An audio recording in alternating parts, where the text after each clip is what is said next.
Hello friends, welcome to my channel. आज हम अपना लेक्चर नंबर 7 कवर करेंगे और इससे पहले मैंने एक अभी लेक्चर रिकॉर्ड किया और वो गलत हो गया और मेरे को दोबारा से करना पड़ रहा है ये रिकॉर्ड। ठीक है, तो चलो अब हम अपना टॉपिक स्टार्ट करते हैं। वीडियो अच्छी लगेगी तो चैनल को लाइक करना, सब्सक्राइब करना और वीडियो को शेयर भी करना। अभी हमने इससे पहले 6 लेक्चर कवर कर लिए हैं और आज हम 7th लेक्चर पे हैं।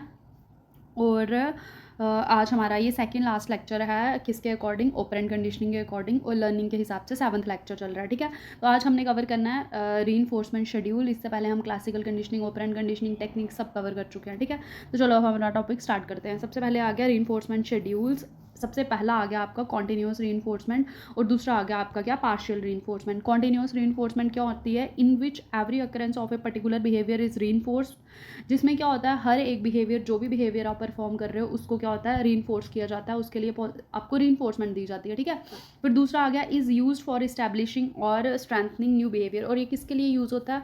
जब हमने कोई नए बिहेवियर को इस्टेब्लिश करना होता है या फिर किसी न्यू बिहेवियर को हमने स्ट्रेंथन करना होता है तो हम किसका यूज़ करते हैं? कॉन्टिन्यूस रीइंफोर्समेंट का। दूसरा आ गया आपका पार्शियल रीइंफोर्समेंट। इसमें क्या होता है, वंस बिहेवियर इज लर्न, जब आपने बिहेवियर लर्न कर लिया तो क्या हो गया, उसके रिस्पॉन्सेज को इंक्रीज करने के लिए हम क्या करते हैं? पार्शियल रीइंफोर्समेंट का यूज़ करते हैं। पढ़ते हैं अब इसको। Once behaviour is learn, higher response rate can be obtained using certain partial reinforcement schedule. ठीक है, तो ये सिंपल है। कॉन्टिन्यूस में न्यू बिहेवियर को इस्टेब्लिश करने के लिए या स्ट्रेंथनिंग करने के लिए यूज़ करते हैं कॉन्टिन्यूस को, और पार्शियल में हम क्या करते हैं, जो बिहेवियर लर्न हो गया उसके रिस्पॉन्सेज को इंक्रीज करने के लिए हम किसका यूज़ करते हैं? Partial reinforce. अब आ गया reinforcement schedule differ in two way, दो वे में ये डिफर करता है। कौन कौन सा आ गया?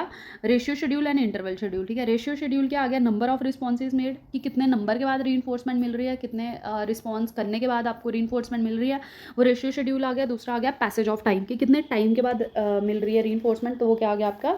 Interval schedule. दूसरा आ गया पैटर्न ऑफ रीइंफोर्समेंट, कि उसका पैटर्न क्या है। तो दो टाइप के पैटर्न है, एक कॉन्स्टेंट एक चेंजिंग। कॉन्स्टेंट में क्या आ गया? फिक्स्ड रेशियो शेड्यूल जिसको हम बोलते हैं। चेंजिंग आ गया आपका वेरिएबल शेड्यूल। ठीक है, और इन चारों को मिला के ही हमने 4 टाइप के क्या पढ़ने हैं आज, आपके शेड्यूल्स पढ़ने हैं। पहला क्या आ गया? Fixed interval. ठीक है, अब जो फिक्स्ड इंटरवल शेड्यूल है वो क्या बोल रहा है? A schedule of reinforcement in which specific interval of time must elapse before a response will yield reinforcement. अब ये बोलता है हमारा फिक्स्ड इंटरवल कि क्या होता है, रीइंफोर्समेंट कब मिलती है? स्पेसिफिक इंटरवल ऑफ टाइम के बाद मिलती है। जैसे कि हर 2 घंटे के बाद मिल रही है, हर 1 महीने के बाद रिस्पॉन्स इंक्रीज हो रहे हैं, हर 3 महीने के बाद रिस्पॉन्स इंक्रीज हो रहे हैं, हर 6 महीने के बाद रिस्पॉन्स इंक्रीज हो रहे हैं। ठीक है, तो रिस्पॉन्स इंक्रीज क्यों हो रहे हैं? क्योंकि रीइंफोर्समेंट मिल रही है, वो पैटर्न है, एक रीइंफोर्समेंट मिलेगा। For example, after a big exam little if any study take place, as the time for next test approaches, the rate of such behavior increases dramatically। अब देखो, जैसे कि आपके स्कूल में एग्जाम होते हैं तो क्या होता है कि ऐसे आप नहीं पढ़ रहे हो, बट जब एग्जाम का टाइम होता है तो नंबर ऑफ रिस्पॉन्सेज इंक्रीज हो गए। ठीक है, क्योंकि बिहेवियर आपका इंक्रीज हो गया, वो क्या, लर्निंग वाला। क्योंकि पता है यहाँ पे क्या होगा, रिजल्ट मिलेंगे।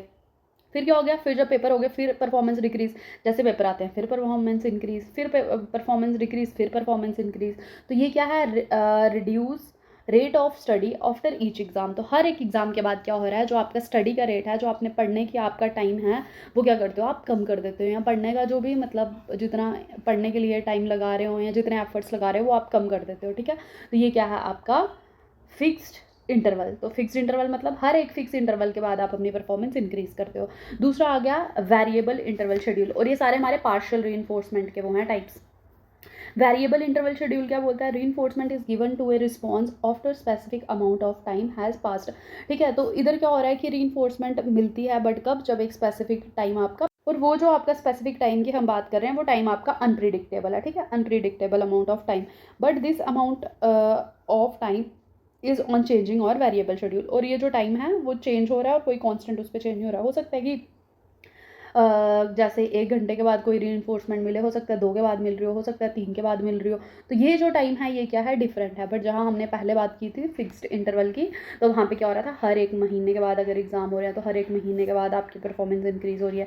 यहाँ पे टाइम अनप्रिडिक्टेबल है, जैसे कि, तो इसलिए जो रिस्पॉन्स है वो कॉन्स्टेंट है, क्योंकि कभी भी कुछ भी हमें मिल सकता है।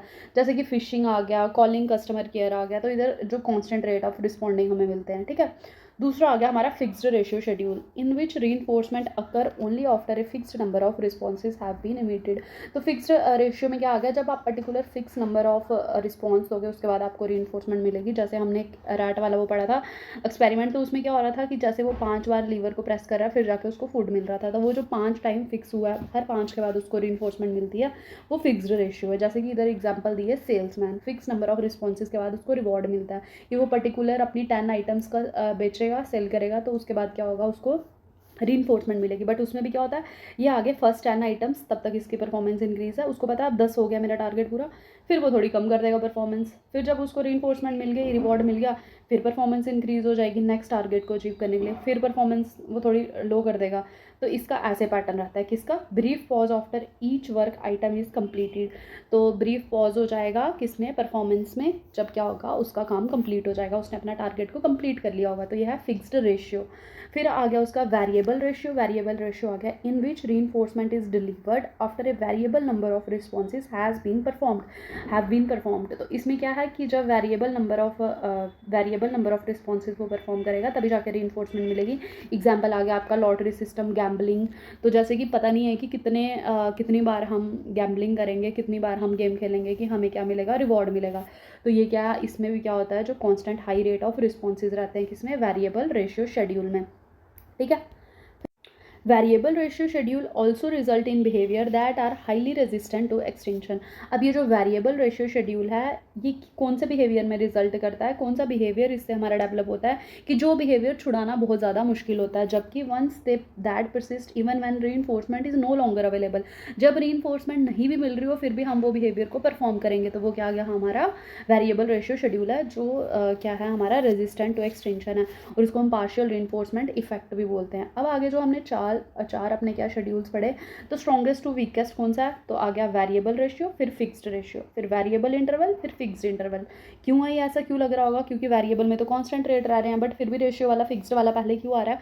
क्योंकि जो हमारा रेशियो है वो हमेशा स्ट्रॉन्गर होगा या ज़्यादा रिस्पॉन्स देगा एज़ कम्पेयर टू इंटरवल, और जो वेरिएबल है वो भी क्या होगा, ग्रेटर होगा एज़ कम्पेयर टू फिक्स्ड, यानी कि वेरिएबल में ज़्यादा रिस्पॉन्सेज आएंगे एज़ कम्पेयर टू फिक्स। तो उस हिसाब से ये मैंने आपको अरेंजमेंट बता दिया। ठीक है, इसको याद रखना, पेपर में आया हुआ है ये क्वेश्चन। अब लास्ट आ गया हमारा कॉन्करेंट शेड्यूल ऑफ रीइंफोर्समेंट। ये एक एक्स्ट्रा है। इसमें क्या होता है, situation in which two or more behaviour each having its own reinforcement schedule are simultaneously available, such as going with friends, talking on phone और वॉचिंग टीवी। ये एक ऐसी सिचुएशन है जिसमें क्या होता है, दो या दो से ज़्यादा बिहेवियर आप परफॉर्म कर सकते हो, आपके पास अवेलेबल होती है हम दो या दो से ज़्यादा बिहेवियर के लिए रीइंफोर्समेंट, और आपको डिसाइड करना है कि आपको क्या चीज़ परफॉर्म करनी है, क्या आपको फ्रेंड्स के साथ बात करनी है, टीवी देखना है, या आपको बाहर जाना है। ठीक है, तो एक साथ ये चीज़ें अवेलेबल हैं जिनके लिए, जो आपके लिए क्या है, एज ए रिवॉर्ड काम कर रही है, और आपको उसमें से चूज़ करना है। ये क्या आ गया, कॉन्करेंट शेड्यूल ऑफ रीइंफोर्समेंट। तो ये थे हमारे शेड्यूल्स ऑफ रीइंफोर्समेंट।